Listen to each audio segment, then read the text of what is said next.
anyway, we can bring the meeting to order at 4:08 PM. All the open records, okay, here comes a cat. All the open meeting requirements have been met. Is there a motion to approve the agenda? There is one change to the agenda, item number 6. Our speaker is not able to attend. He's home with a sick kiddo, so he will come visit us next month. Okay. Whoa, I gotta go let this bird out. She's waking up, I think. That's okay, All Kurt's right. walking in the room, That's so good. Is there a motion to approve the minutes from the Human Services Board meeting? looking for minutes to approve the Human Services Board meeting. Or not minutes, on a motion. Yeah, we're still on the motion to adopt the agenda, yep, Oh, with the okay. exception Yeah, of item number 6 being yay removed. for that.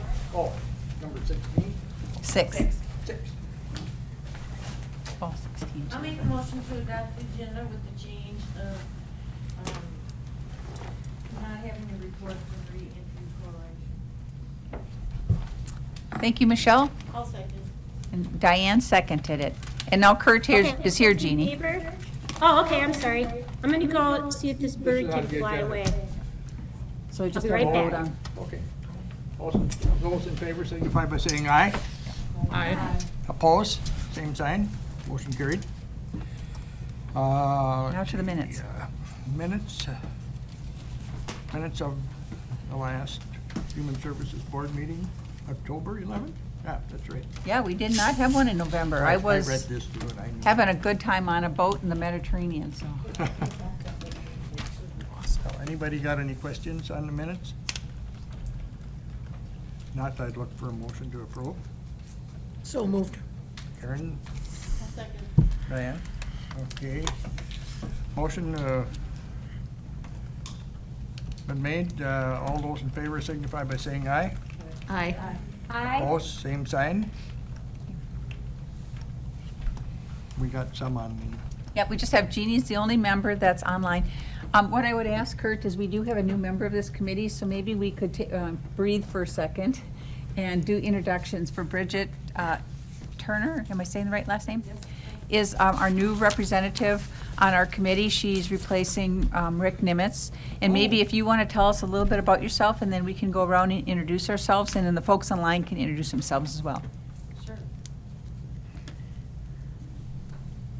So I'll kind of be brief here. I know I've met a few of you, so it's nice to see everyone again. I'm kind of getting used to my traveling here. So as I come from District 1 down in the very south tip of the village of Trempealeau,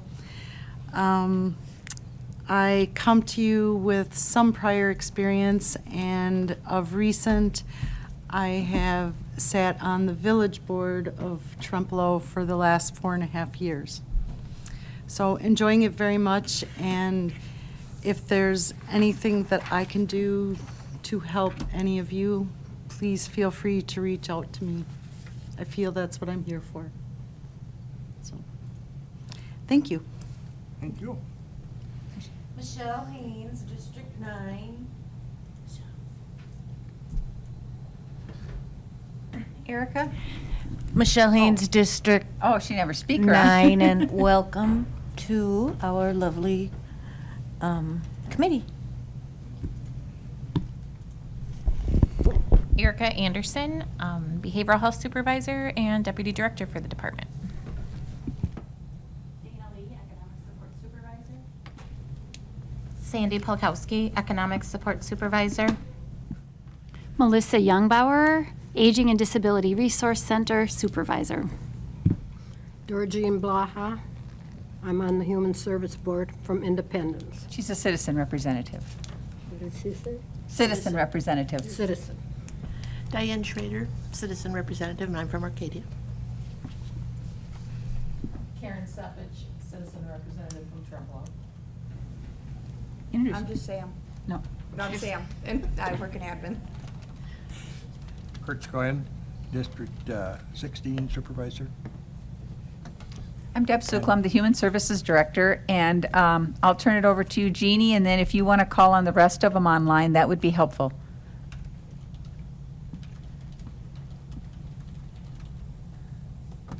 Can't hear you, Jeannie, sorry. I'm Jeannie Nutter, County Board Supervisor, District 17, or 15. Victoria? Can't hear you either. Hi, I'm Victoria Pearson. I am the fiscal manager. Stacy? Yes, I'm Stacy Shapiro, president of Shapiro Strategies and hired by the Human Services Department for consulting and training. Nicole? I'm Nicole Millerin from Brady Spaces Counseling and Wellness, and I am a consultant working with the agency. And I don't know if Mindy's on right now. I know she's on for later in the meeting. There you are. Introduce yourself, Mindy. Here, I'm Mindy Dale with Von Briesen and Roper, and I am the County Labor and Employment Attorney. Thank you. Okay, Thank now you. we can move on. Just wanted Bridget to know who was all here, so thank you. Okay, now, this is what we have, the report from the consultants. Yes. And they're both on the line, so I'll turn it over to you, Nicole and Stacy. Oh, and I did hand out your report, Nicole. Nicole, are you okay if I start? Okay, awesome, thank you. Good afternoon, everyone. I'm really glad to be with you again. And just to give you a little update of what has been going on from my end, I've been working with Deb pretty much weekly, maybe bi-weekly sometimes, but just talking about leadership strategies and moving forward with her staff. And I have to say, I very much enjoyed working with her, a seasoned leader, so committed to getting better and supporting the growth of her team. So it's been really positive. What's happened since the last time I was with you is I did provide a training called Courageous Communication, the more the better, in November. And I did ask for feedback from the staff this time.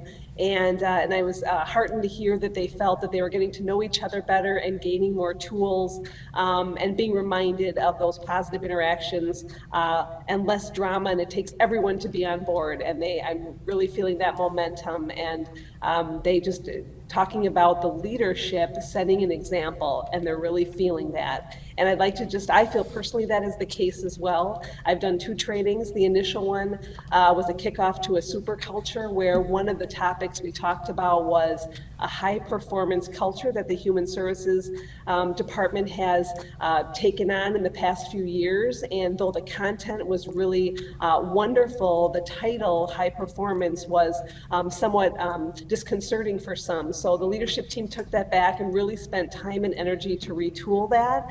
And they brought it back to my second training and said, we heard you, we listened, and we changed what the not the content, because that was important, but we changed what it is called, and they changed it to service standards guiding our culture of excellence. They changed it to a culture of excellence rather than a high performance culture. And the really neat part of it is, with the 45-ish people that were online that day, every single one of them said, they broke off into small groups, and they all said that they all liked that change. So I can almost say 100% of the people online that day said that this was really important, and that they felt heard and felt listened to. So I felt the synergy from that for the entire department. So that was a real positive.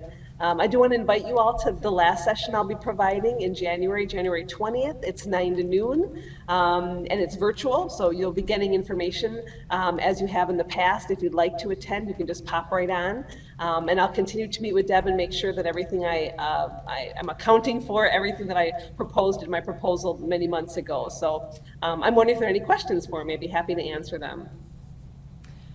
I just really want to emphasize that we did, part of what we heard from staff based on all what happened this summer is the concept of high performance seemed like a lot of the impetus was on staff performing, and they didn't always know where they felt in that. And when we changed it to service standards, moving us towards a culture of high performance, or of excellence, I'm still got to change my terminology, moving us to a culture of excellence, people really felt, the staff all agree we want to be an excellent workplace, but high performance felt like it was really a burden on individual employees. And so I think that's part of what staff really liked about this. I just wanted to chime in with that piece of it. Do you have any questions for Stacy? Thank you. And if not, you bet. Thank you so much. Thanks for having me. I'm signing off. Have a good afternoon. Thanks. Bye. So I guess it's yours, Nicole. All right. Well, I did provide you guys with a written as well. I'm really excited about this next phase. We're really diving a lot deeper. We have been talking about how do you take those crucial conversations and put them into action. And so that's part of the work that I've been doing is meeting one-on-one with staff and then individually and then coming together to help pairs work on repair of relationships. So at whatever level of fracture or damage those relationships were, and the feedback has been phenomenal. Each of the crucial conversations, those repairs, they're uncomfortable, as any of us probably online or in person know that having those really difficult conversations, a lot of people walk away from that and don't do those. And helping the staff and facilitating those, the goal really is that that will be just the practice, the culture that happens in your agency is to not avoid difficult topics, difficult conversations, but with respect and dignity, coming to the table together with the intention of working together and healing together and moving forward. So that it disrupts the practice less and offers better service quality to the clients in your community, but also with each other. So those crucial conversations have been happening multiple times per week over the last month. And then I also did my second training, second of two. We split the staff up. And the first one, I was lucky enough to have Dora Jean join us, and the second one, we are lucky to have Jeannie Nutter join us, so two people from the Human Services Board. And then I too invite the board to my next training at February 15th from 8:30 to 3:30. I'd love to have you guys all there.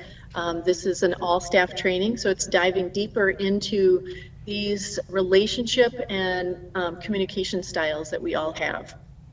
The communication relationship styles that we have outside of work often come into work and vice versa. And how do we use these tools, not just at work, but at home?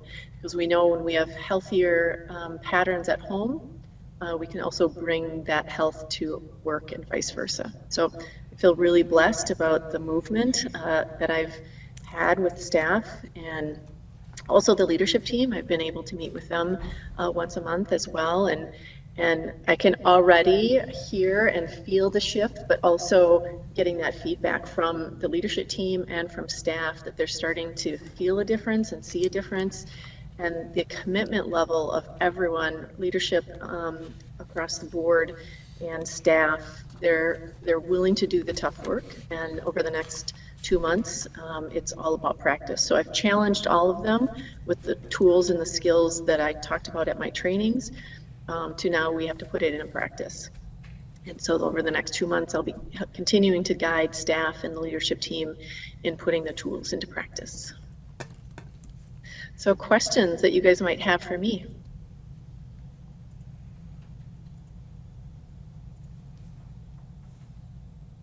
I think one of the questions that Jeannie asked at your training, Nicole, and I certainly want to bring that up here, and maybe Jeannie, if you want to talk a little bit about it, is the question about, so we're doing the work here in Human Services, but we don't live on an island. We're part of a much larger organization with all the other departments, the other staff, the county board members, and how are we implementing it there? And I think that that's a question that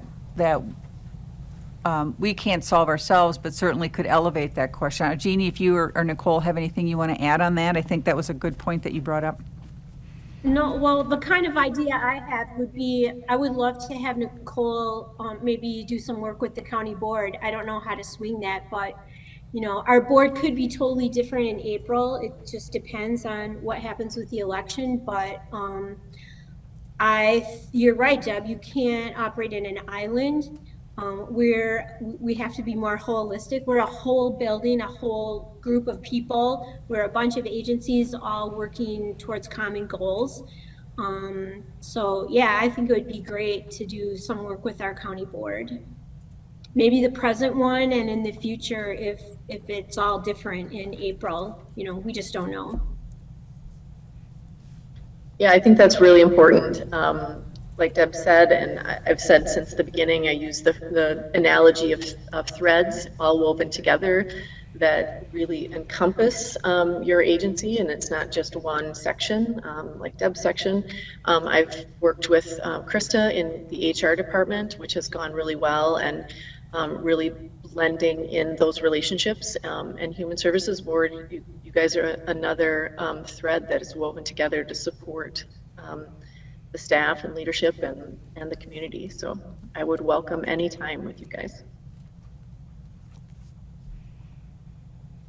Any questions for Nicole or any comments? Dora, you were at the training. Do you have anything you want to add? I was quite impressed and Microphone. I was very impressed, and what made me feel so good is I felt that you were all coming together and working things out, and that was just the best thing that could happen. I was really impressed with her. She really pulled things out of you girls. I mean, I have been doing some reading on my own about culture, and I do think about we are doing, again, I think Nicole says now we're learning it, now we got to practice it, so that's going to be the hard part for us, is putting into action. But we are, we could make ourselves the most awesome culture there is in this department, but if we're part of another entity and the culture there isn't talked about or addressed or improved, then we kind of we're just a little bubble, and how do you make the whole thing work together, I think is a good question. I've been really reflecting on that question that Jeannie brought up before. So I think that's one of the things I think with the county board and department heads, and some of us need to do some work on that one. Anything else, Nicole? Not on my end. Okay. Nice to see everyone again. Yeah, thank you for all the good work you're doing. Really appreciate it. Thanks. Thank you. Thank you. If I could say one more thing before Nicole goes away, I just thought, Oh, sure. I was at the training and I just thought it was really excellent. I was really happy to see how everybody was engaged and talking with each other, and it was very nice to see. Mm-hmm. Yeah, thank you. Thank you. Want to move on to number 7? Okay. Wisconsin Department of Children and Family Child Care Subsidy Review Report. I'm going to turn this over to Sandy Pilkowski and Dana Lee in our Economic Support Unit. This is a review that we had with the state in their area, and they will give us an update. Thank you, Deb. First off, I'd like to just kind of provide an overview of kind of the process and how it works. So the Child Care Subsidy Agency review process is something that occurs annually, and it is a joint effort between the Bureau of Regional Operations and the Bureau of Operations and Planning to monitor agencies for compliance with Wisconsin Shares policies and provide technical assistance to agencies to support quality child care services.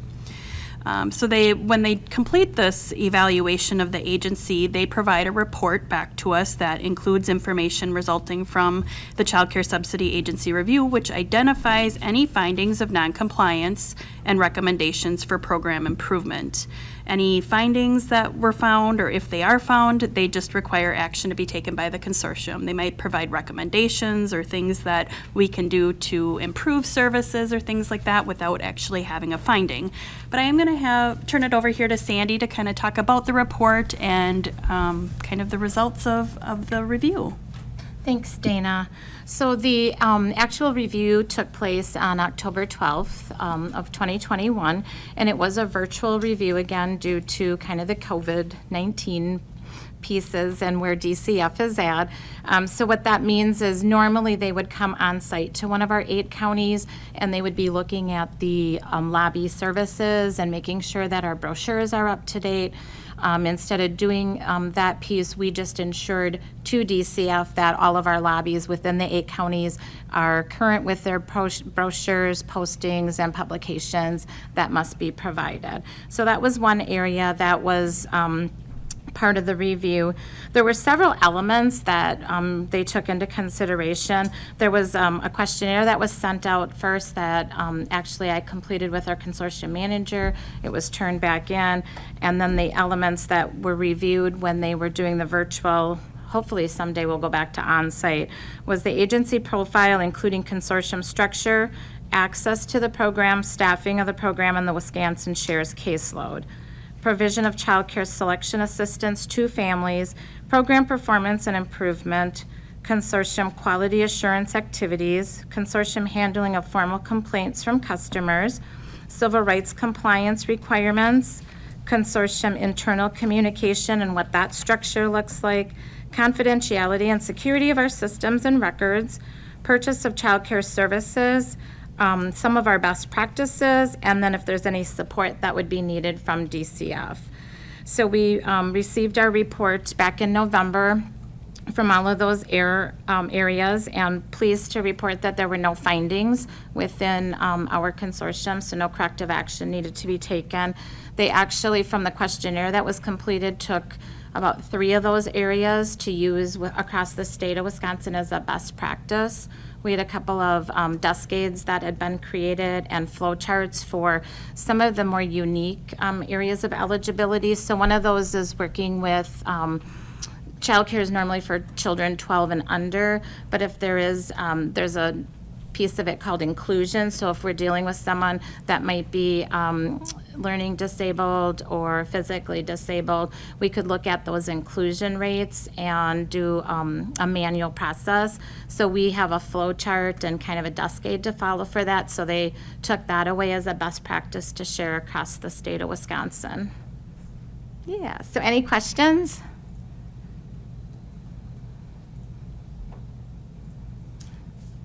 Great job. It's always nice to get a good positive review on the good work that we're doing, so thank you. Did you have a question, Michelle? Oh. I was trying to think of one. We didn't give you much time, did we? Okay, go on to the Wisconsin opioid Thank you, Sandy and Dana. funding settlement human services proposal. So we don't have a proposal per se, but I wanted to get a conversation started with this body so that I can get some direction from you. So the opioid settlement, which I think some of you know about, some of you don't. So Wisconsin was one of the few states, and actually they had the counties get together and sue some of the opioid manufacturers for creating the opioid crisis by giving out Percocet and all these kind of pain meds like M&Ms sometimes. And so that kind of helped lead to that. So there was a big legal action. Our department did a lot of work, gosh, back 2016, 2017, something like that. Worked with Corporation Counsel Office and pulled together a bunch of numbers on what cost this was to our county. So now you may have heard in the news that there's these settlements coming through for the different counties and the different states. And there's, in the settlement, I received a report from Department of Health Services. And so there's $281.5 million to the state of Wisconsin that's just to the local entities. Some of it goes, there's money that goes to the state, but what just goes to the local entities, which also includes some townships, things like that. But in just to local governments, $281.5 million. Of that, $900,000 goes to Trempealeau County. Now that's a pretty big number, and we all get super excited, but this is going to be over 20 plus years. And we have to knock off some percentage of that for the attorneys who did all the work to get this. I've already been in communication with the County Board Chair, Mr. Assen, to say Human Services would like a big chunk of this. And this is a little bit of strategic work that I want to do with all of you and kind of get your input on where we think we should go with this. We presented a proposal to you a couple months ago about what we would like some funds from the COVID money to go towards human services. There have been numerous conversations about COVID money in this county, and it's going all over the place, anywhere from building roads to using it to pay for the building to everything in between. Everybody wants a piece of it. My concern is that, again, we've all heard that some of the bids on the building are higher than what we thought they were going to be. And so that puts just a lot of pressure on this county. Even when they want to do the right thing, you still got to pay your bills. So I don't know where all that's going to go, and quite frankly, it's none of my business or even this committee's business to discuss it. But it's a reality that we're operating inside of. So I've already reached out. We still are putting our request in for the COVID funding, but understanding that there's a lot of demands on it, and what we're asking for is going to cost probably a good $100,000 a year. So we probably aren't going to get that level of it. We're still going to pursue that, but what I would like to do, with your permission, is to continue conversations with Corporation Counsel and with the County Board Chair about human services, because really this funding is based on the cost to our department to serve and treat those families that had the opioid addiction issues, whether it's kids in out-of-home care, whether it's people with substance abuse that end up in behavioral health or end up in a crisis type situation or even recovery court. Our department bears a big brunt of that cost to the county. So I kind of want to hear from you where you'd like to go with this, if there's anything else that you know about it, where we should go with this. I will do what you want us to do, but I just wanted to kind of start a dialogue so when we come back in future months, we kind of all agree on the direction. So this is really open-ended. Sorry, it's usually I come up with a little bit tighter proposal for you, but I just wanted to kind of hear what your thoughts are. And I can also remind you, the proposal that we brought to you a couple months ago was really about creating these community centers in each of our communities, that they wouldn't be open every night. But part of what's happened with COVID is people are getting really separated from, with just having to be separated from people. People are losing touch with people, and the mental health crises that we've seen in 2020 and even much more in 2021, is very serious. What we're seeing with kids, the anxiety going on with people, the fear, I'm not saying, it's all very real, but it's really hard on individuals and families to operate in a healthy fashion. It's interesting, I have a few friends that work in retail, and they have been in other types of things like that, and they have been telling me they have never worked with such unpleasant customers ever before as this year. And I do think this is a part of the COVID thing, and so part of our proposal is really rebuilding that community and rebuilding connections with people, because that's what's been broken with COVID, and how do we rebuild that so that people can operate in their families and in themselves and in their communities in a healthy fashion, feeling supported and doing all the good things. We can't live by ourselves on an island. We all depend on each other. So that's what the proposal is. So I kind of wanted to, again, run past you what your thoughts are, if you have any thoughts on this, if you have any direction on this, if there's anything in particular you want me to pursue. Oh, sorry, I just want to make sure. Deb, did we talk about places to meet with certain people? Like, yep. I suggested the town, and that's all part of that proposal. Playing Okay. cards, getting people together of different Yeah. generations to play cards, yep. How far are we? We have it, again, we're still trying to figure out who has, the COVID money is a little bit, and that's nobody's fault, but it's, exec committee is doing some things, each committee is doing some things. I don't know who's in charge of the COVID money, of who makes the decision how it's spent. Part of it is how do we draw it down, and then depending how we draw it down depends on how it can get spent. There's two different issues that are going on, and we're struggling to get the first question answered before we get the next. So we haven't started those because we really got to pin down if we can get that funding.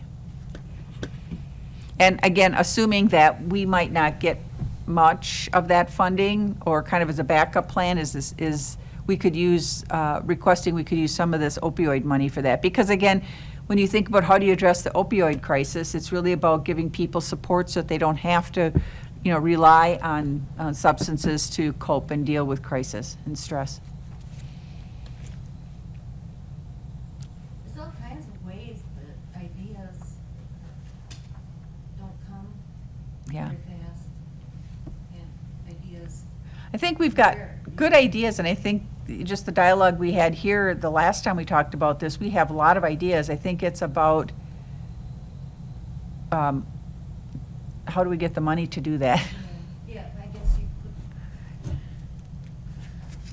put your words right in my mouth. Yeah, I just wanted to say one thing, and that was just that I think your comments about encompassing the entire family and or family group, whatever that may be for each household, I think is really important, And I'm glad to see that that's on the radar and it's not being skipped over. The other thing, I have a healthcare background, so my thought process, first and foremost, always goes towards the education portion. And I would like to see something out there. I speak to people now and again who are still saying, what's the big deal? They're still not it's not on the radar that this is a problem or that there's any kind of settlement coming or that any education needs to be done. So. And this is regarding the opioids you were talking about? Yes. Yep. Okay. And that's one of the ideas that we've talked about that we had brought to this group was this, we've kind of talked, there's all sorts of different little ways and all the details we haven't worked out, but one of the things that we've been working on in the department over the last year or so is, we have kind of a unique county in that we have a lot of very small individual communities, but we're large geographically, so that presents its own barriers to us as well. And that's this idea of each, helping each town develop. There's a lot of community efforts going on already in certain communities.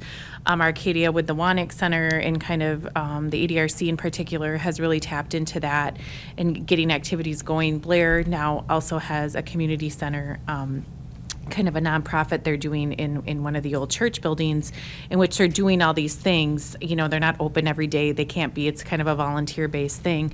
But a place where we can go to, that it's making our jobs in some ways easier. I don't want to, but it gives us a central location in each community, and each community has their own uniqueness. And so in the Wannick Center, the Blair Friendship First Community Center, they know their community, they know their people, so they can help us spread the word. They can help us, offer opportunities to do education, to just have peer support available, to understand the resources that we do. And one of the big things we've done is we've gone into the schools in all the communities now, monthly for the past year, and just having those open conversations, having a mutual understanding of what is available, what resources there are there, opens the door for so many more in this, with the schools, it's kids that that the school hasn't realized, or the families haven't realized that we can share information and resources and things like that. So that's kind of what our idea is centered around, taking that a step farther and having those community centers. And those community centers generally, right now, that are, the communities are developing, are working closely with the schools as well. So it's just pieces of the pie coming together, in the community to really build healthier communities. And that makes it an access point for us at the county level. So.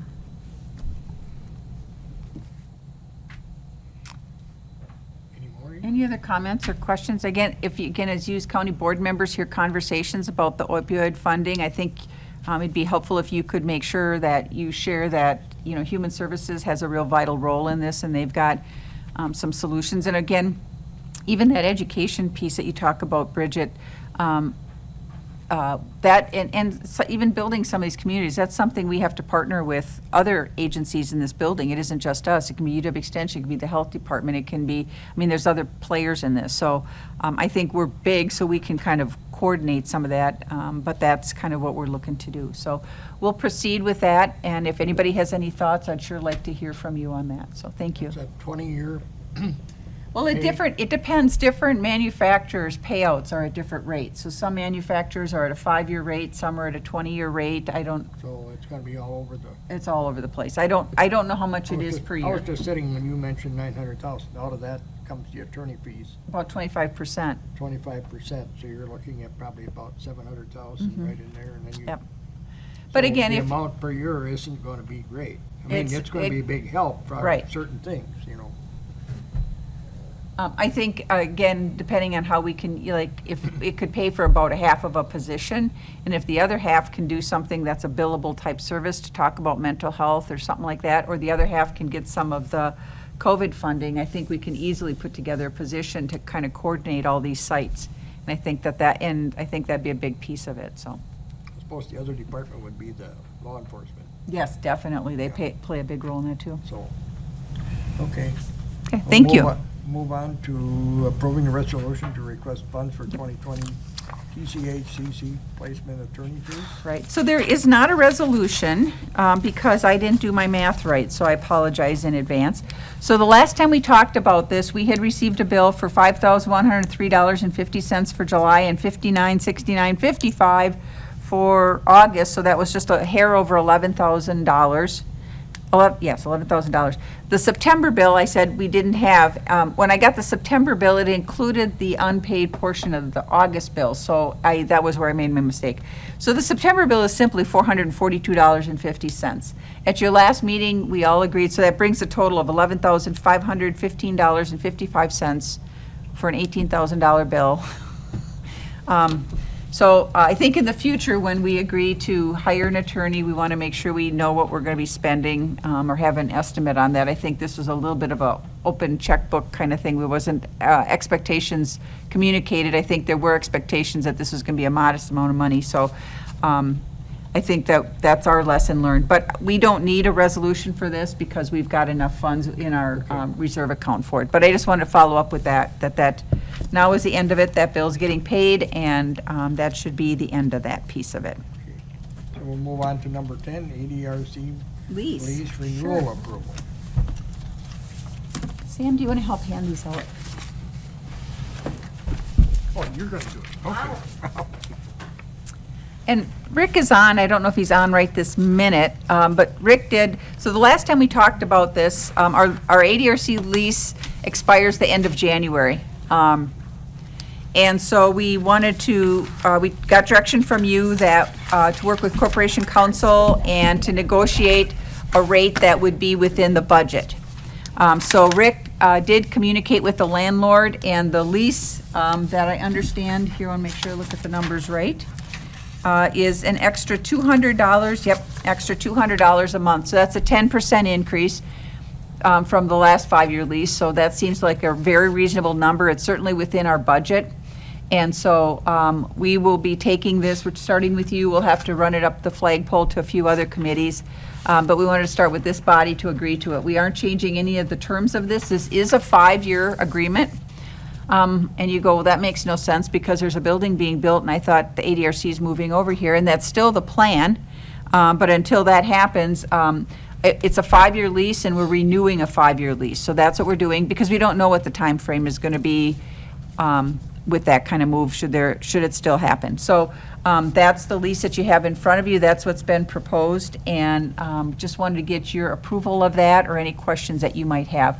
I sincerely appreciate all the work that Mr. Niemeyer's done in this negotiations. Didn't start out with that number, but it certainly got down to a very reasonable number and one that we can work with, so I appreciate that. On the front page here?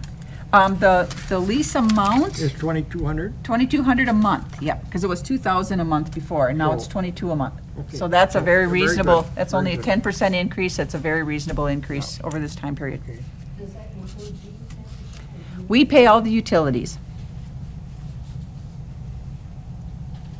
So what's going on with her wanting us to pay taxes? That's gone. That initial request went away. There was a request initially for us to pay taxes and insurance, and this body said, we're not interested in that. Can we negotiate something that doesn't include that and is within the budget? So I shared that with Mr. Niemeyer, and he came back with this amount, which is certainly is certainly what we were all looking for. This is just a flat amount we pay. We don't have any other obligations. Is it going to go off from the sale of it? I mean, hasn't got it up for sale now? Well, in the lease, it says if you sell it during the terms of the lease, the seller has to honor the terms of the lease. So we would still stay there. Okay, all right. So she could still sell it to somebody else, but they would still have to honor this lease. Till the 5 years. Till the lease expires, correct? So in the meantime, if, say, the new building is all finished and we go in there, are you going to have to pay that rent for that 5-year Nope, lease? there's clauses in here that say that if the county doesn't, and I have to look for a second, I didn't read the whole thing, so. on the third page, section 18, yep. that we can terminate this agreement prior to the end of the lease as long as we give them 120 days' notice.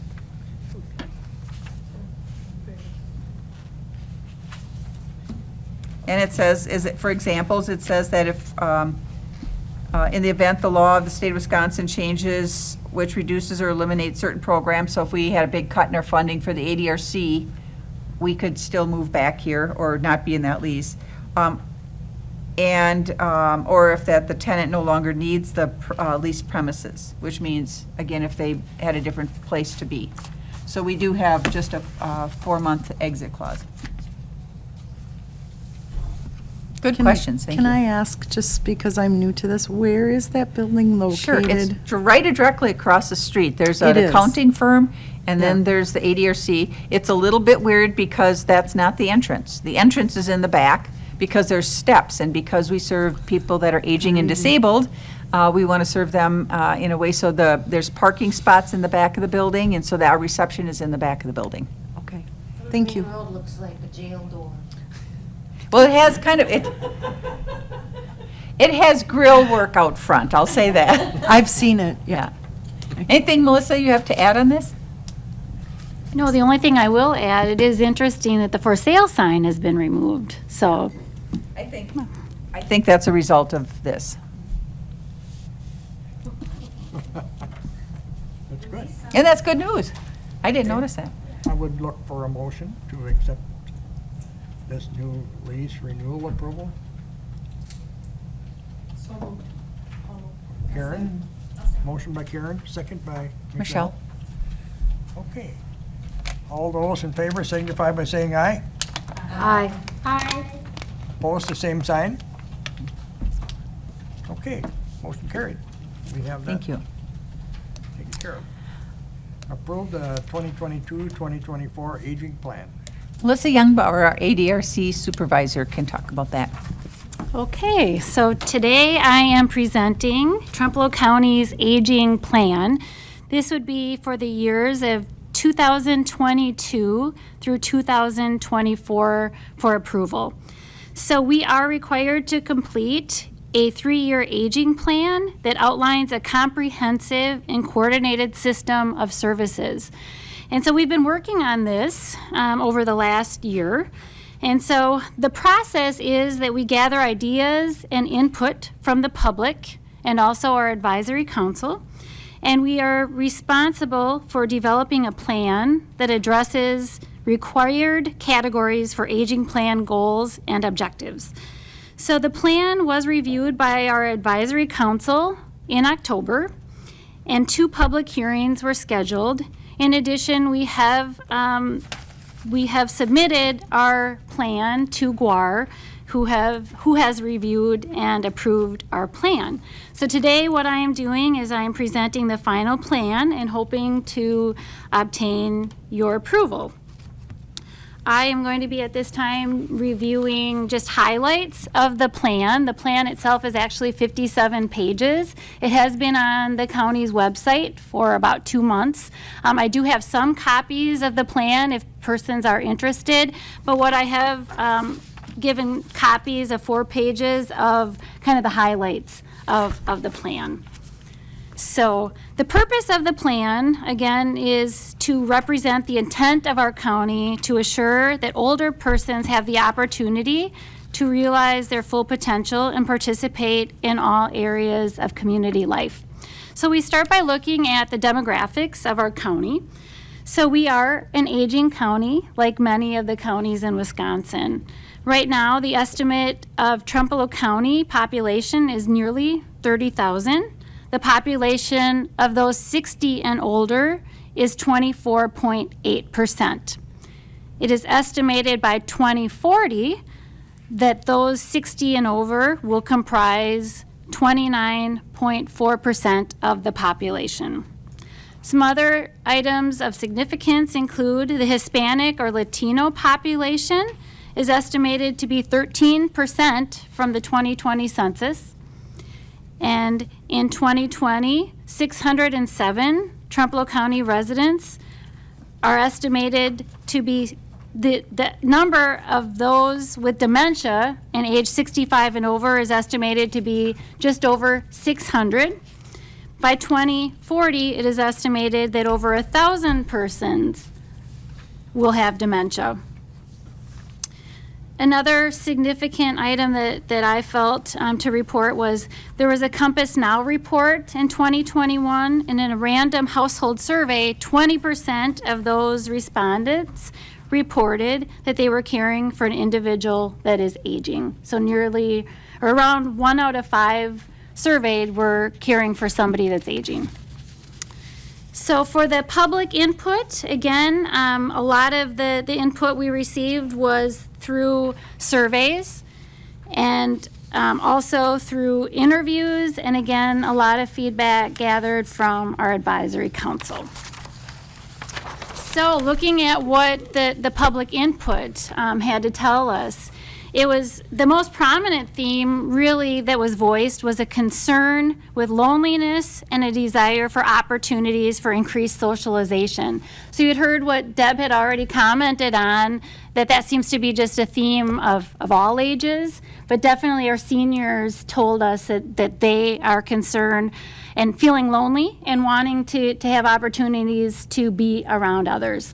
So I thought that's very interesting. The other thing was our last aging plan. A lot of the same themes were heard this time around as were 3 years ago. So seniors in this county are desiring senior centers. They're desiring structured group activities.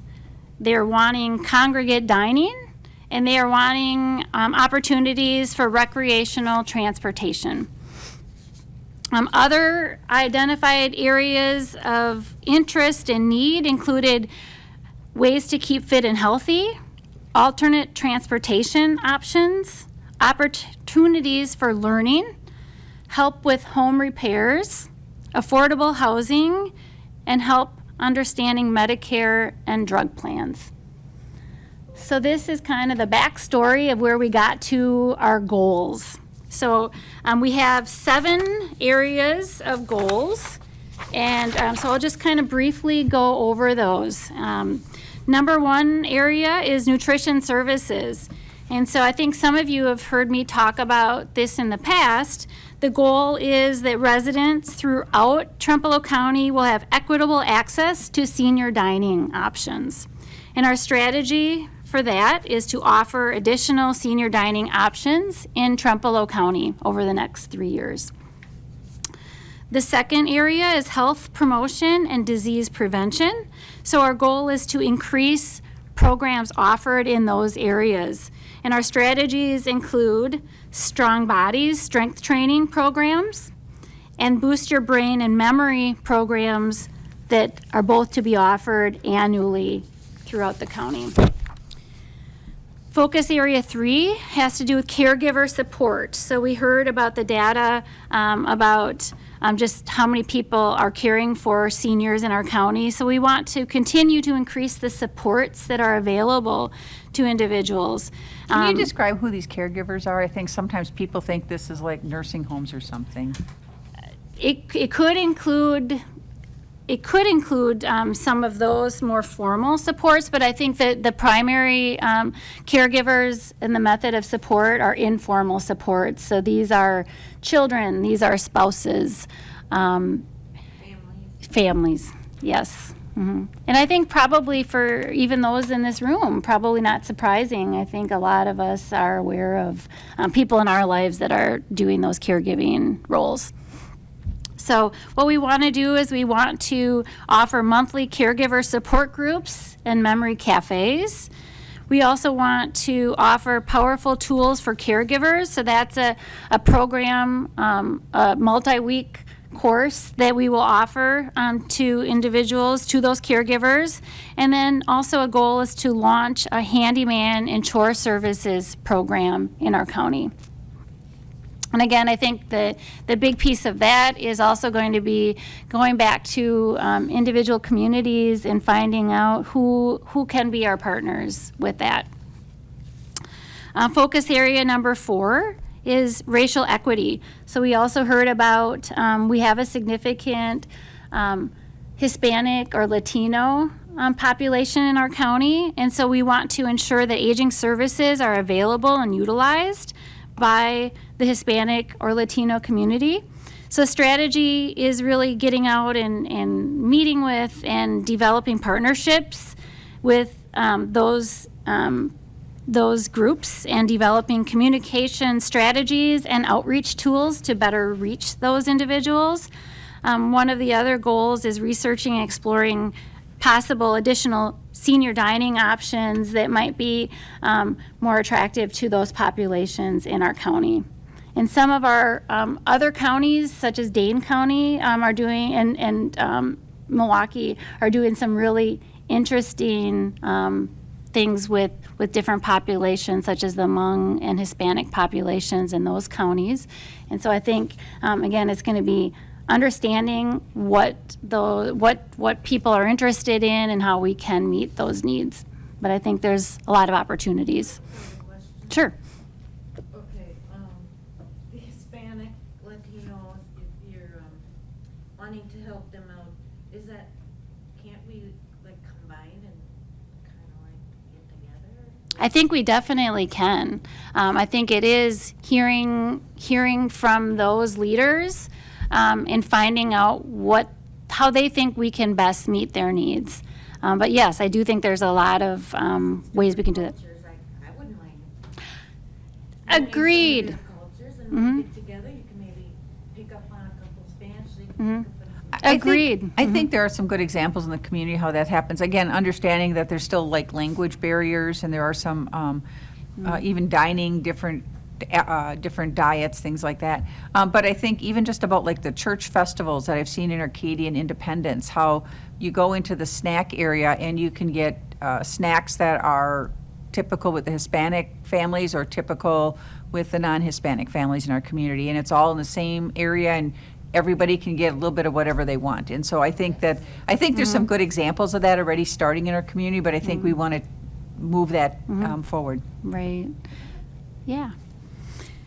And I think we are starting to make some inroads with that too. When we look at our Wanik Center site, the volunteers for that dining site are high school students. And so we can see there's been some examples on even Facebook that we can see that, for example, Ashley Pub has posted where we have Hispanic students singing happy birthday to some of the senior dining guests in Spanish. So I think it's a way to bring the two cultures together. So we've got a start. I should go observe one of them. Yes, for sure. Participate. And the other thing that I would say as well, I've had conversations with the health department, and those are some of the same goals that they have, because I feel that just in general, we are not the only department that has this as a goal. So focus area number 5 is transportation. So the goal is just ensuring that our services meet the daily needs of the older adults in our county. What the strategy is to explore programs and technologies of other counties. We definitely need to expand our volunteer driver pool. And part of, again, going back to meeting the request and desire to offer recreational activities and bringing people together is to offer senior trips quarterly. Focus area number 6 is community engagement. And so what that really is, just in a nutshell, is just doing a better job of regularly surveying our participants, people that are taking part in our programs, including nutrition and dining and some of our caregiving and other programs. It's also to gather input from those that are not using our services currently. So we hope to do both of those annually. And then we'll be using the feedback to develop new programs or modify existing programs or services to make sure we're meeting the needs. And lastly, would be the area of advocacy. And so we are wanting individuals to receive the training, resources, and information to help them become effective advocates. So that's offering advocacy training annually. So that's something that I'm looking forward to doing. And then providing advocacy information and resources. And so we can also do that in our newsletter. So looking forward to that as well. So wanting to open it up for questions or comments about any of the aging plan. I just have a I comment. just have one, when people ask a question, if they could remember to put on their microphone, because those of us in Cyberland can't hear. Good I'm on. point. Thank Thanks, you. Jeannie. Just two brief comments. Yes. On this, and actually maybe some assistance, but I do know some of the larger communities, like in Dane County and Milwaukee County, they're also doing, like, at farmers market, they're utilizing vouchers so that the farmers market and/or any items that certain ethnicities can't find in, say, a dining program and whatnot, they're offering up some sort of vouchers for grocery stores or specialty grocery stores for them as well. I'm not exactly sure how they accomplish that, but I know that they do that. And then as far as your handyman, I'm sure there's other communities that do this, but the Village of Trempealeau does a community service event Very cool. on one day in the spring or early summer, it might be. And I have a contact name for you. Okay, wonderful. It's Yeah. not actually done by the village proper, but it was started by, Don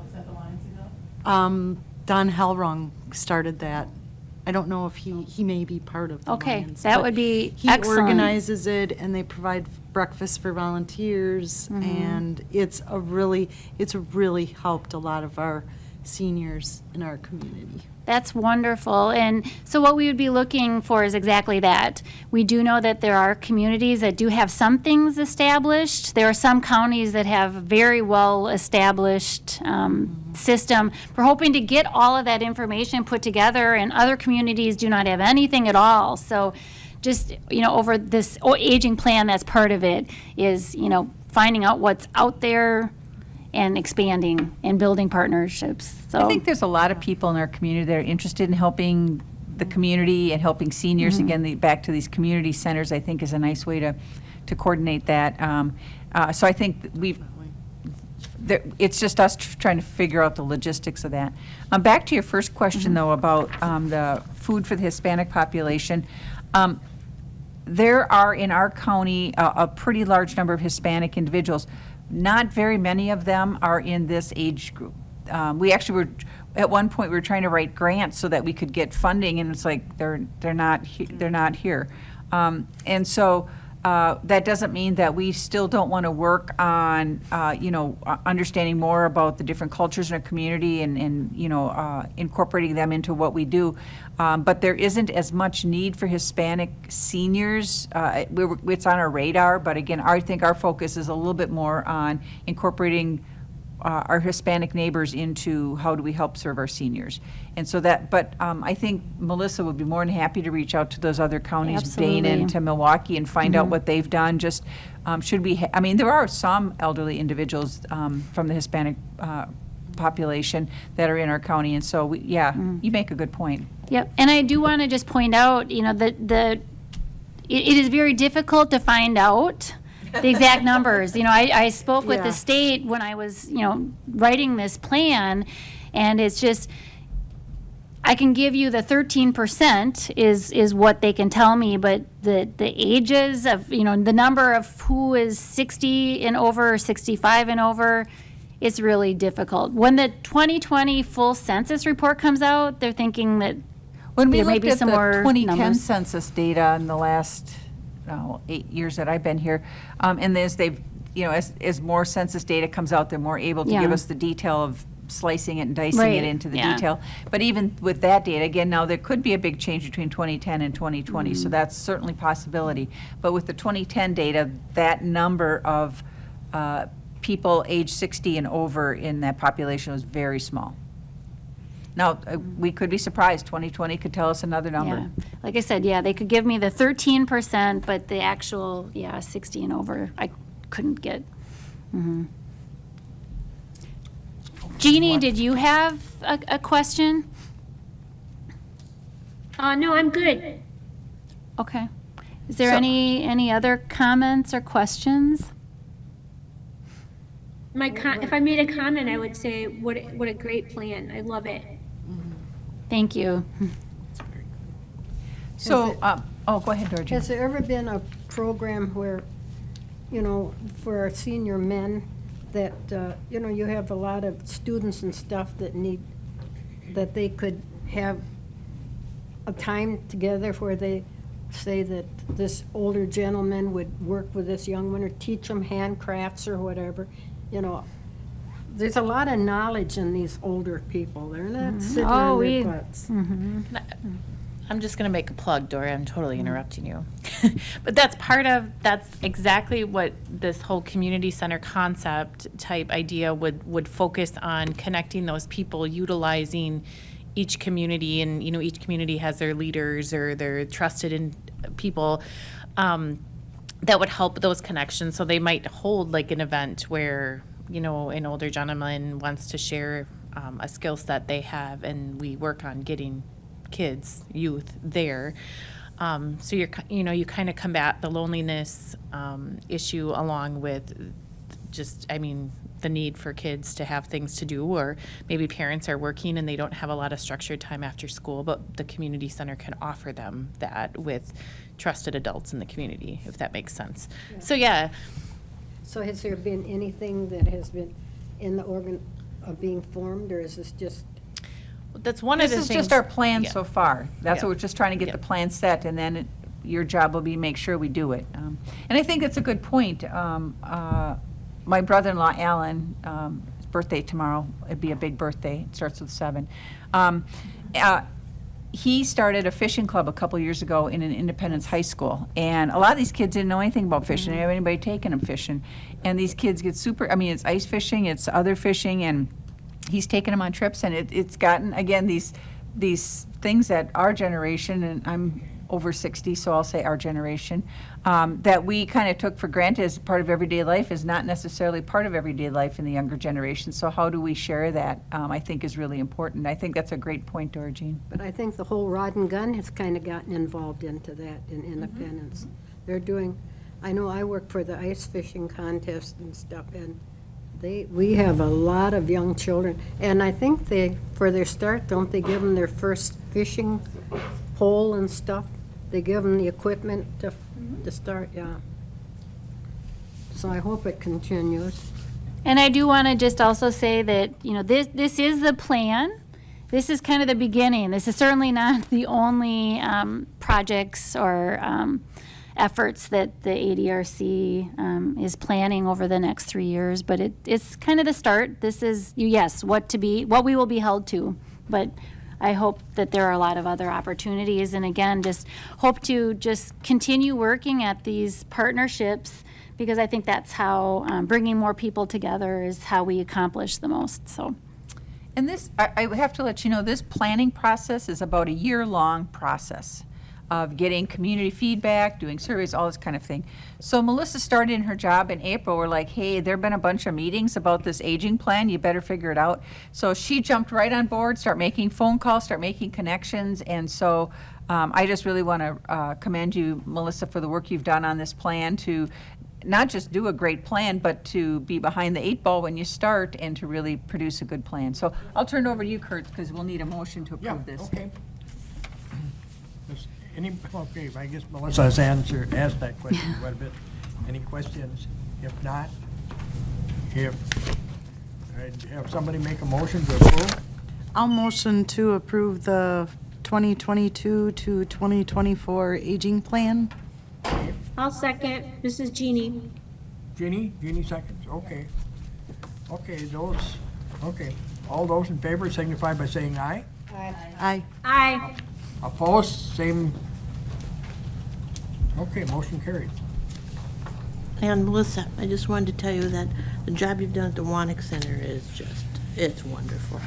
And the interaction that I've seen with the students and the people that come there, that now the people are looking forward to when the students can come. And it's made a big difference. I've seen a lot of change in attitude. You know, the adults, they just love these new kids. Oh, yeah, and it Because just, Yeah. they have completely different conversations Mm-hmm. with the older than what we would have, you know, with back and forth as adults. and most of the students are And Hispanic. they love, so you know, it's they just say what they think and Yeah. they Yep. love it. I thank you for that feedback, and I will say, I think, you know, I am typically there on a day where the students are not volunteering, if it's a day off or something. You can tell, people are sad to see me. They prefer the students. They're not sad and I to was- see you, they just like to see more people. I was not there the day where they did the birthday celebration, that but when was- I saw it, I have to say, it warmed my heart and it brought tears to my eyes. It really was a very moving thing. Yeah. So, That's been a thank you. big plus. Yep, You've done thank very you, well. thank you. So we'll move on to number 12 and discuss and approve purchase of the ADRC vehicle. Is this yours too, Missy? Melissa will start it out, and then I will finish up the last part of it. She did give you a handout on that, it looks like this year.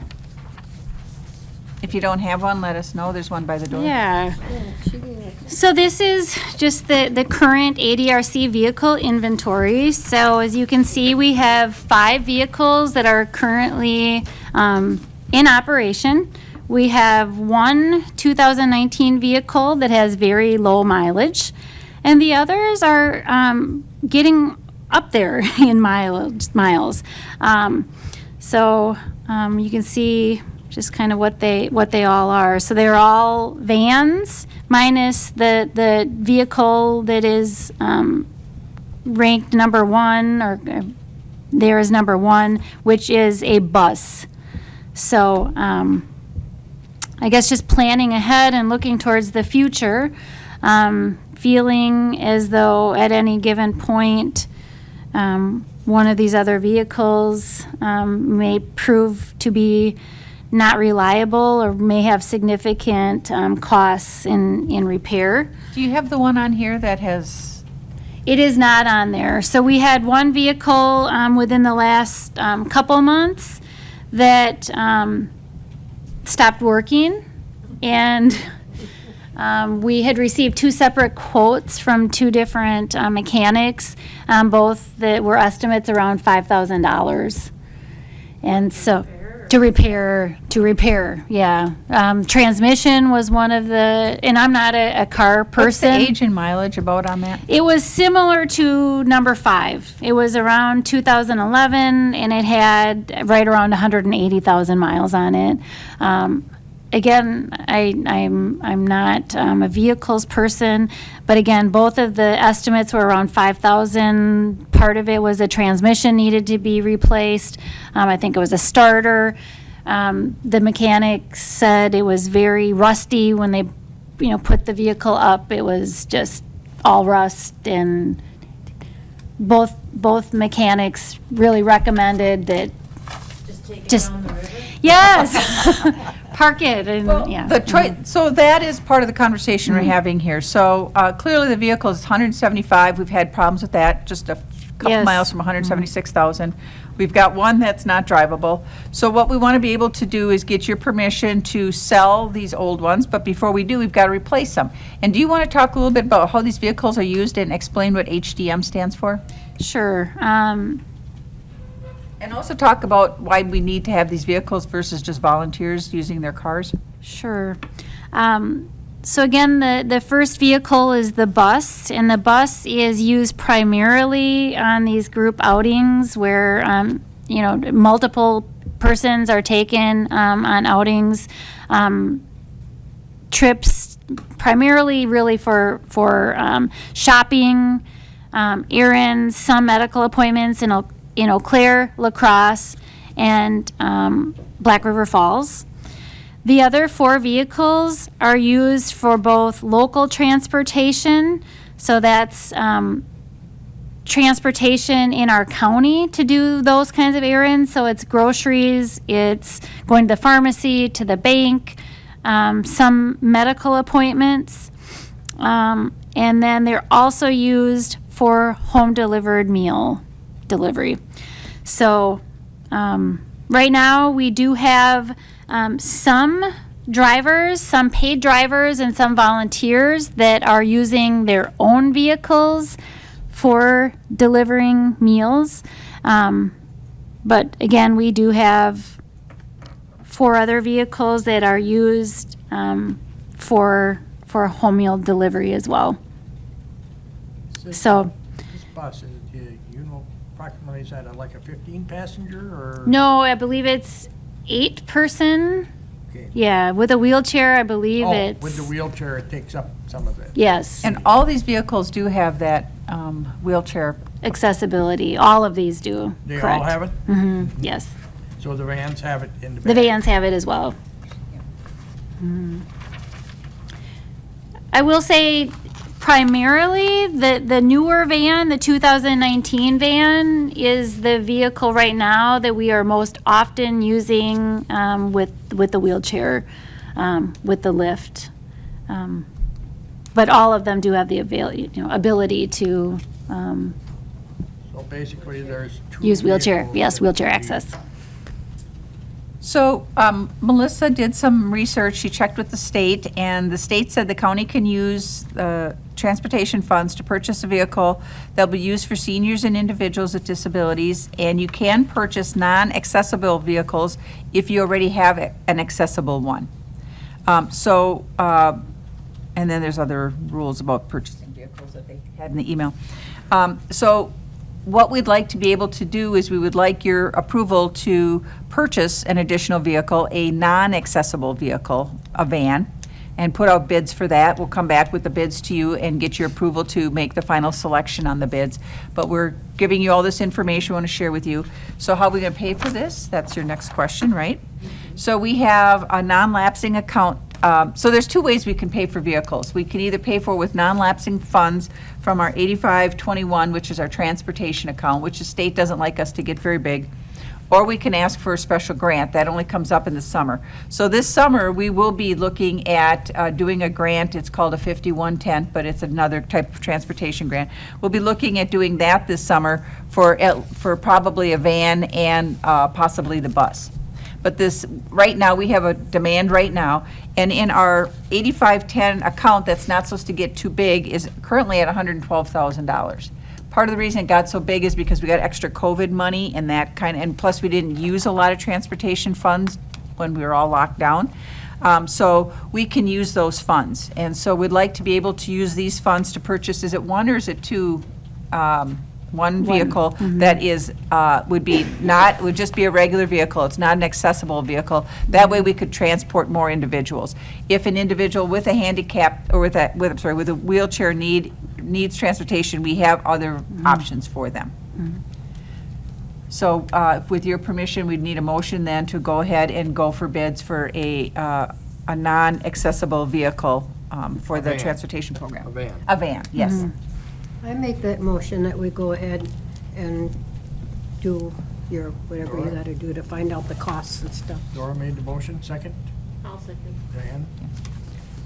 Again, we'll bring the bids back to you, and this is not our last conversation on transportation, because you can see by the miles on a few of these, we're going to have to be talking about this, and we haven't been, because during COVID, when we weren't, the bus didn't operate for many months during COVID, and so we're kind of getting out of that now, so we can start to make some projections. So you'll be hearing more about this in the future. Everybody understand the motion and second? Okay, all those in favor signify by saying aye. Aye. Opposed, same sign. Okay, motion carries. So you can go ahead and get bids then, right? Thank you. Okay, thank you. That's what you're gonna do, right? Bids? Sam, you want to help us again? Yes, we'll get bids and bring those back in a month or two, depending how fast we can get them back. For now. Okay, Pro Boondocks contract, exception Yeah. for 2022 contract. We're going to hand out we're distributing a handout, and then I'm going to let Melissa and Victoria walk through this.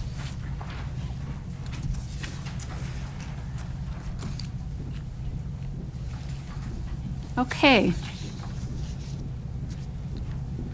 So I guess I will start out, and what I'd like to do is just to provide just a brief overview and review of our senior dining as it is right now in Trempealeau County.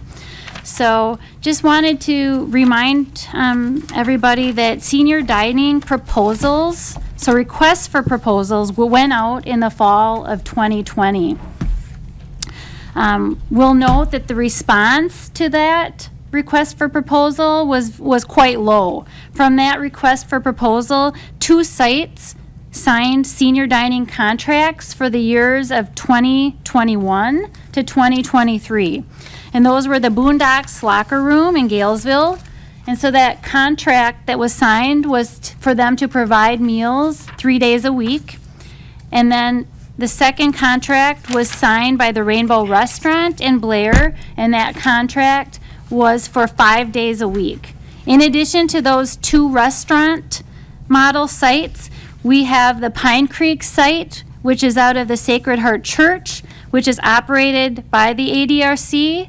At that site, we employ 2 staff that shop for groceries for the site. They make the meals and serve the meals 2 days a week. So in May of 2021, the Human Services Board at that time chose to increase the Boondocks serving to 5 days a week through the remainder of 2021. That dining sites in Trempealeau Part County. of that decision, just so you're aware, that part of that decision was that there were people there who wanted that, and we had funds available. We didn't have a lot of sites open this year, so that was part of the decision, was rather than have funds lapse, we could do that. Yep, and so. Until we developed other sites. Right, and again, that was through 2021. And so, just to remind people that the dining sites reopened for persons to do in-person dining in June of 2021. We knew that we wanted to create more access to dining in throughout Trempealeau County, and so May of 2021, we did send out additional requests for proposals at that time, and we had no response. We then began a conversation because we had definitely interest. There were persons that voiced interest in having a site in Arcadia. It was at that time that we began conversations with Ashley Pub and with Wanick Center. And then we did begin that dining site in September of 2021, which serves meals 2 times a week. The Wanick Center dining is catered by Ashley Pub, and again is run by Wanick Center staff and high school student volunteers. I would say it's accurate to say that right now all of our sites are well attended, and I feel that they are running very well. We have seen a significant increase in our senior dining attendance throughout 2021, and again, that started really when we did open the in-person dining options again in June. As I shared in our aging plan, it is a definite goal to increase access to senior dining in the future. The 4th page of this plan does have a map, which I think it is interesting to actually see right now where our senior dining sites are located in our county. Or interesting where they're not located. Or where they're not located, right. So Victoria has been busy developing and putting together information regarding our senior meals, so including the costs, donations, and attendance that I think So before I found very Victoria interesting. starts, so the reason we're bringing this back to you is because that was your request, was when you expanded them from 3 days a week to 5 days a week for the remainder of 2021, you said bring it back to us. So that's what this is for. So I'll turn it over to you, Victoria. And Victoria prepared this beautiful handout with some help from Melissa. So you guys are kind of putting us at a whole new threshold of standards. We're going to have beautiful reports now. Go ahead, Victoria. Thank you so much, and thank you, Melissa, for this. Yes, so we did prepare this information for you, as you could see on the handout, and basically, in gathering all the numbers associated with this, we were really able to see I guess, like for the cost per meal and how we're doing at for every site that we have available. So if you look at page 1, the bottom of page 1, you can see what our current model is. You can see Boondocks cost per meal there, and then Rainbow and Wannick Center and Pine Creek there is also there. And you can see how that is almost twice as much as all of the others. We've included that in our proposal so above the graph right above that will actually show you the recommendations that we have. So we are making a recommendation for switching Boondocks back to 3 days a week as per the current contract and how it reads, effective around July 2022. So from January through June, we'll still keep it at that 5 days a week, and that'll give us time to get the location for a new site and to expand our outreach to support that aging plan that we just reviewed earlier. And then our other recommendation after reviewing these numbers here is to really address the Pine Creek meal cost per meal issue and changing it to a restaurant model, which is similar to what Boondocks is at, Rainbow and Wannick Center is at. Like Melissa had said, for Pine Creek, we employ staff and come and actually prepare the meals there. And because of the extra expenses associated with that, that's what generates this cost per meal so high. So from the savings that we would get from adjusting the Pine Creek to the restaurant model and reducing Boondocks back down to the original contract of 3 days per week instead of 5, we would be able to open that new site, as you can see on our map on the last page, to expand out our outreach near the, Alima Strom Osseo area. Victoria, do you want to talk about on page 1, the current model, and talk about that blue line, talk about the difference in that, and then talk a little bit what contributes to the high cost of Pine Creek? And understand the decision today for you is simply Boondocks. The Pine Creek one is one we're talking about. We'll bring it back to you as we get more information. If that's something you would concur, we do. But the only true decision you have to make today is about the Boondocks contract. So I just want to make sure you wrap that together. Sorry to interrupt. Go ahead. No, thank you. So yes, so on the graphs, you can see I put the sites, the cost per meal for each site, and then the dotted blue line in between, that is what our cost per meal would be after the donations received. So the donations that we collect, again, it's a suggested donation of $4 per meal, but not, again, it's a suggested donation. Not everyone can certainly afford that. And so it does reduce the cost. Interestingly, our highest donation per meal average is at Pine Creek.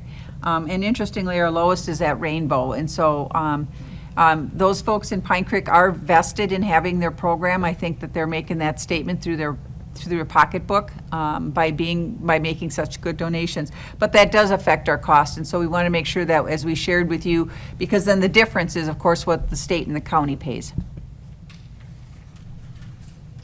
So, That is correct. Oh, go ahead, Bridget. Sorry. Go ahead. So my comment would be is looking at the map again. Boondocks location is in that southern tip of Trempealeau County, where you have a high population in the village and township of Trempealeau. And then obviously you have the Wannick Center in Arcadia, which is the highest percent population within the county. And as you're looking at it, right, it's like the northern part of the county, there is nothing.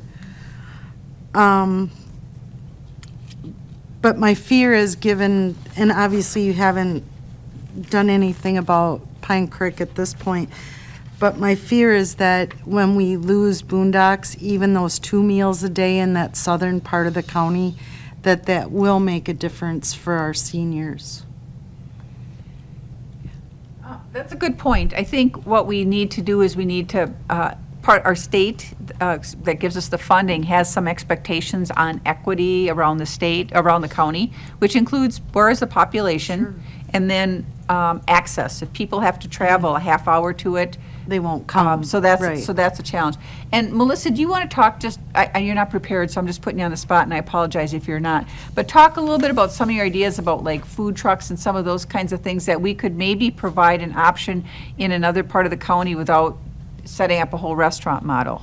Yeah, and the full aging plan, it does speak to having listening sessions. So that's really the next step. Wanting to focus listening sessions in that northern part of the county and to hear what people really want, because we want to make sure that if we're building something or creating something, that it's going to be accessed and meet the needs of our residents. But there are a lot of different models. So we talked today about restaurant models.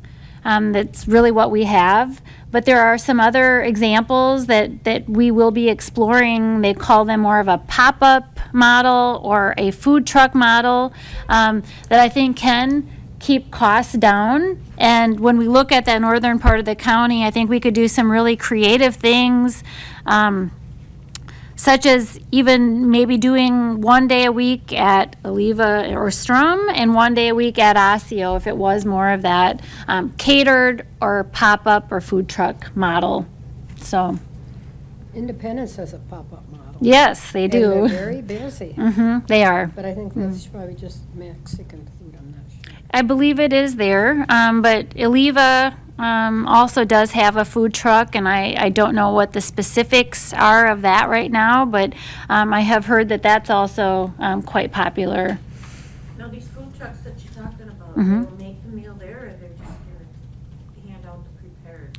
Well, again, I think there's some ways that we could do that. Right now, I do not, again, it's going to be the listening, and it's going to be creating partnerships with people. So in my mind, I mean, the most cost-effective way to do this would be to have a caterer or somebody creating the food. It would be great if you had a location, such as what we've done at Wanick Center, where you have volunteers that would serve the food, manage the site. And so whether And I that's think a there are school or a community center, I'm churches. confident. I that- think there's yeah, a lot of places in I'm our- confident that there are places that are out there. It's really me hitting the pavement and determining what are the options. More options, the better. Yes, for sure. And I'm so encouraged by, our most recent site, our newest site, because I really think that that's really, I mean, it's a very cost-effective model. It's a way that we are bringing generations together. We are bringing people together. So I think that's where my mind is heading, and I think it's the most cost-effective model. So the proposal at this point would be, go ahead, Jeannie. Okay, I just have a quick question, because I was thinking about the northern part of the county. Are schools ever a possibility as a site? They definitely are, and so that's the really attractive thing about the Wanick Center is attached to the school, and so the actual Wanick Center employees that operate much of the program or the senior dining, they are school district employees. So it would be great. Definitely, I have a contact at Oliva Strum, and that's going to be one of the first people that I do talk to would be those school districts. Because I think it would be great. Because Oliva Strum, is K through 12, so there would be a great opportunity for intergenerational relationships and, just seeing the kindergartners and the high schoolers and the adult. It would be really fun. So, yay, I'm glad That's you're doing exactly my vision, Jeannie. Yes, that's exactly the vision I have. Okay, good. And I know Oliva Strum is really open to all kinds of things, so I'm glad you're going to connect with them. Absolutely. I think each community is different. Where is that location that people like to gather? And so, again, these listening sessions and these conversations that are going to happen are really important. So the proposal in front of you includes a number of things we're going to look at, but what we'd like from you today is a motion to extend Boondocks 5 days a week through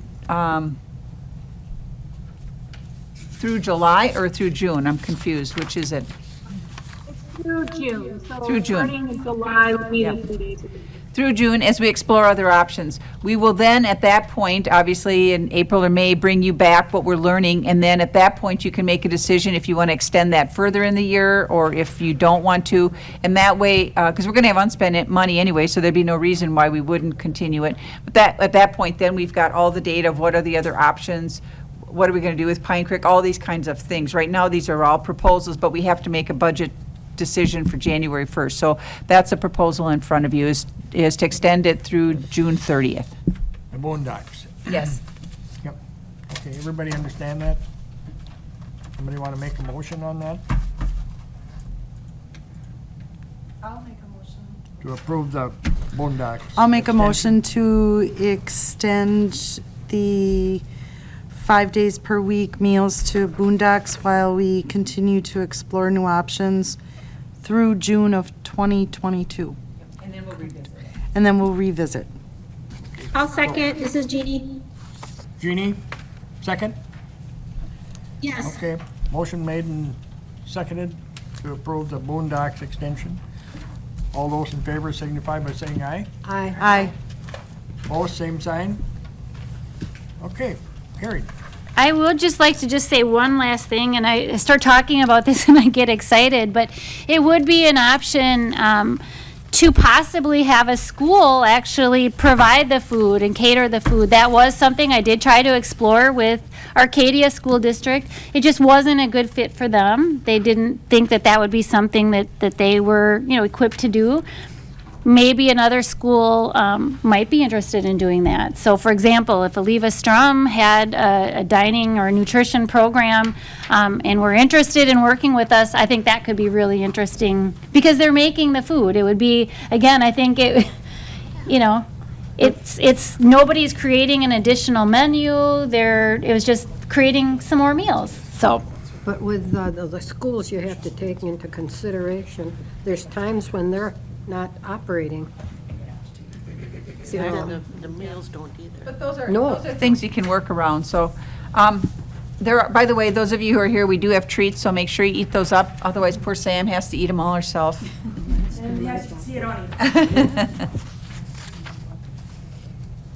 I know that the Village of Trempealeau has worked very closely with Galesville School District, for one, in cooperating busing for kids to bring them to a municipal pool for swimming lessons in the summer and multiple other things. So I know for sure that they probably would be open to, other options, or obviously that's in the south, but if it's a better cost measure and we can feed more people that way versus, say, a Boondocks or another location. But I think with the Great. schools through the summer, they were sack lunches. I don't know about in your area, but I know Independence. Yeah, was not really a restaurant model type lunch, but yeah. So you'll hear a lot more. We've got a lot of work to do. If any of Thank you you. are interested in joining Melissa in these conversations, we'd love to have you along. Just be in touch with Melissa and let me know if you'd like Absolutely, to do yeah. that. And get out and see the sights and, have lunch. Yes. Oh, no, Tammy Case. Pardon? Tammy Case. Tammy Case, there isn't- was no bid. We received no bid from Tammy Case. We do have whatever you're talking about just a minute ago. Did you email us? Like, possibility of joining me at this? Oh, sure. Absolutely. And you can always just, reach out to me. And so Ashley Brecky is our nutrition, coordinator, and she is out and about a lot too. So if you ever want to reach out and just say, hey, this week I'd like to go to lunch, and anytime. Yeah, we'll get you I have been set to up. very few places either. And again, the numbers, you know, seem to continue to rise. As we had put in our last newsletter, the Wanik Center had a special Thanksgiving meal, and we had nearly 80 people that came for that meal, so. Mhm. Yeah, no, we'd love, any of the sites would love to have you. All right, we'll move on to number 14, approved 2022 purchase of services contracts. So according to Chapter 46, part of your job as Human Services Board is to approve us releasing contracts. So Victoria and her staff have put this together. They've done a lot of work on getting bids. So with your approval, we would be looking to release contracts to these providers in these amounts of funds, $3.2 million. So that is a big chunk of our budget. This does not include the nutrition contracts, for example, because those are 3-year contracts that are out there, just in case you're wondering where those show up, by the way. So this is just our purchase of services for most of our human services type of services for kids, people with substance abuse, people with mental health disorders, things like that. I don't know if you have any questions, but we would need approval for this list so we can release the contracts. This is like the one from a year ago? It's very similar. We've I changed. mean, prices are different? Prices have gone up some. We continue to look at those between Victoria and myself and the unit supervisors. We watch those rates pretty good. There's some entities. We've got one entity that's asking for about a 13% increase.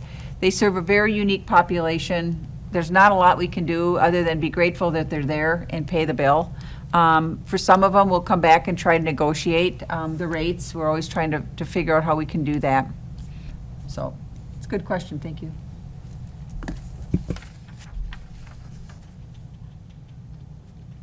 So we need a motion.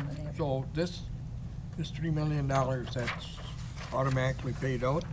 No, all the contracts. Only when they're used? All the contracts are up with these amounts, and then each contract has rates for different types of services. And each one of those rates are marked that the amount of money that we've tagged in the contract, that everything has to have an authorization in advance.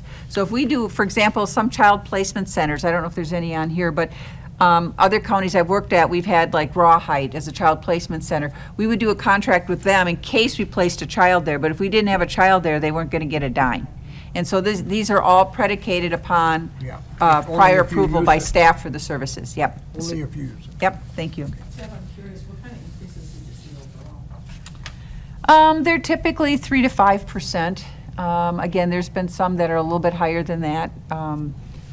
But again, there's some, they're corporations. I don't really see them choosing to negotiate with Tchcc and Trempealeau County. So we just are, and it's a unique service that we really need, and so it is what it is. Okay. Look for a motion to approve the 2022 purchase of services contracts. I have a question. All of these, do you pay out all of this every year to all of these places? Again, in each of these, it depends on the type of service, and it depends on how many people we send there. Some of these contracts, I can tell you, we will have to amend and add more money. This is our best guess on who we're going to contract with based on who we're currently serving right now. And so, but for the most part, we spend most of this money with most of these entities, again, with prior approval for each service. So we have a lot of contracts, for example, with Lutheran Social Services. We don't just write them big checks. There have to be certain services they have to, in the contract it says you have to deliver them, you have to give us certain amounts of paperwork.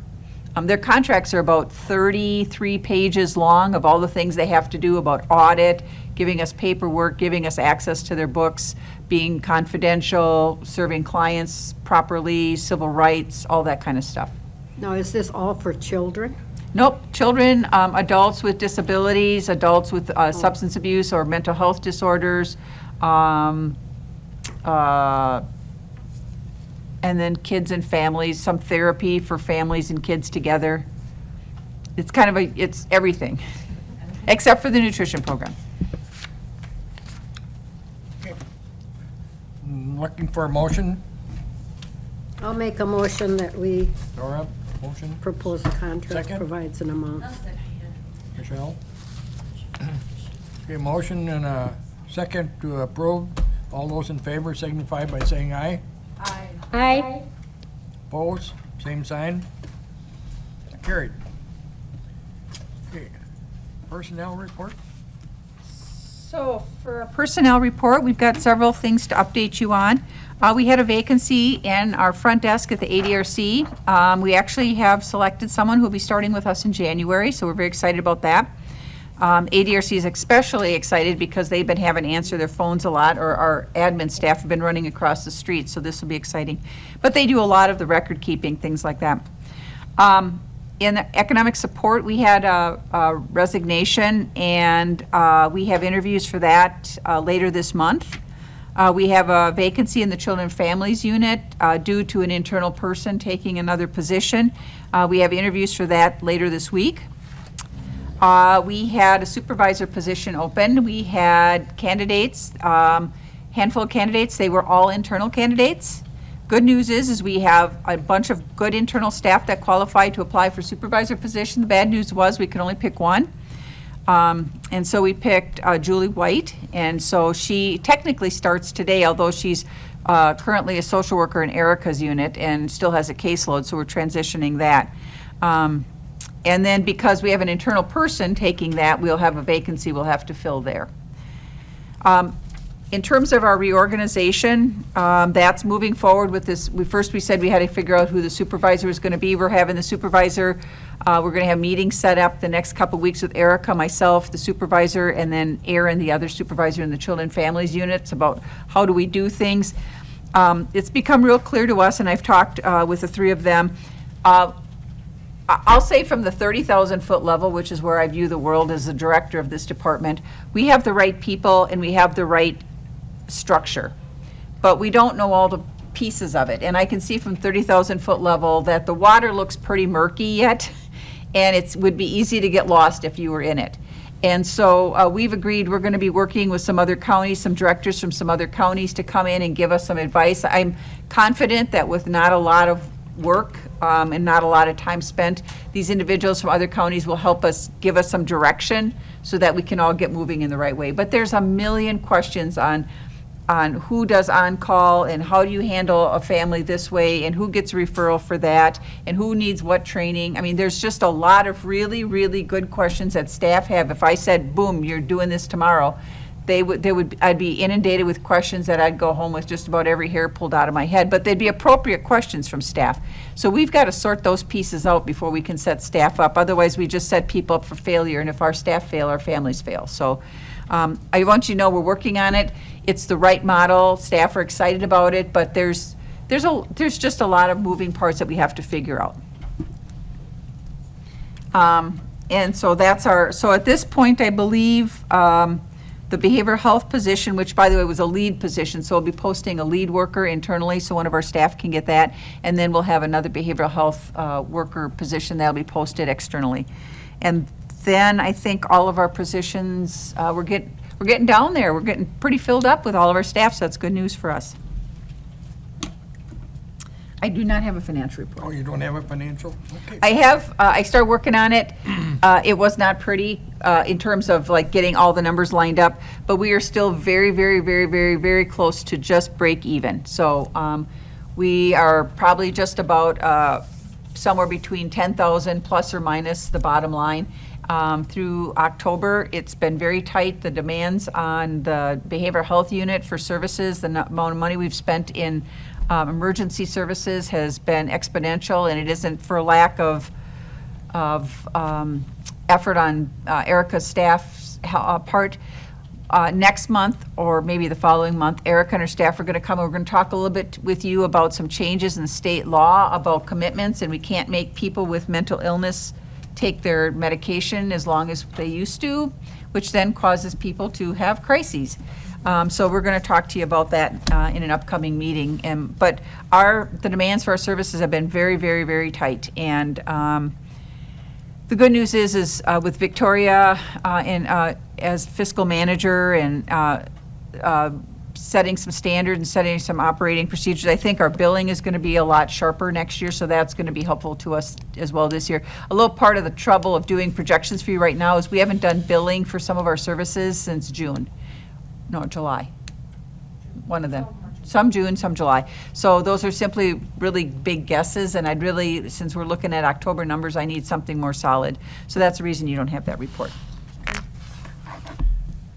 Then the the next item on the agenda is a closed session. So I would look for a motion to go into closed session. I'll make a motion for closed session. Personnel. Pursuant to Wisconsin State Stat Section 19.85, parentheses 1, parentheses C, considering employment, performance evaluation, or investigation of an employee over which the board exercises responsibility. I'll second. You second. Now, you haven't got your name in front of you, but I keep, my. Bridget. Huh? Bridget Turner. Bridget. Bridget, yes. You were Sorry. at the last board meeting. I should remember, but I will. Now that I had to ask. Trust me, it's going to take me a while to remember everyone as well. So. Yeah, but I only have. We're the new even. one. Everybody should remember the new one. Okay, Bridget seconded it, so, okay, I'll go down to Karen? Yes. Diane? Dora? Michelle, yes. Bridget? Yes. And Jeannie? Yes.